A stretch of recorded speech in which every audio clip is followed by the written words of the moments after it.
I am a fisheries biologist. I work mainly on tropical fish, particularly on coral reefs. I'm also involved on monitoring, coral reef monitoring and fisheries monitoring, which provide the basis for the analysis of the status of both fish and fisheries, and also to assess their health in space and time. So for the last 20 years and plus, we've been working in the northeastern coast where we have a very carbonatic shelf and we have coral reefs here. These reefs are very important. They're very connected to other ecosystems such as seagrass, mangroves. So we work on this connectivity, on this ecosystem perspective, or the fish populations occur and where the fisheries, small-scale fisheries in particular, develop. Hi, I'm Camila. I'm a PhD student at Federal University of Pernambuco, UFPE. I study under Beatrice Padovani. She's my advisor.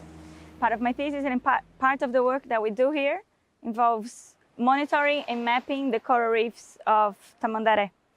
So we saw that NOAA released a warning that the corals might be bleaching in this area. So we went to the water today to check if the corals were healthy or bleaching in this area of Tamandaré. We saw that the corals were still healthy. There were no massive bleaching or mortality associated with this high temperature and with this alert that NOAA sent us.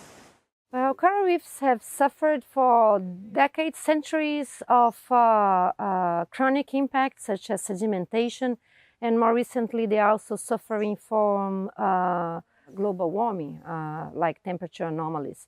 And of course the fisheries that depend on the systems also is affected by these impacts, but also fisheries that are not well managed can be an impact on themselves. And so the connection of those systems is very important to be analyzed. So it's a social, ecological, and economic analysis that has to be integrated for an answer on the key for the permanency of human activities and biodiversity.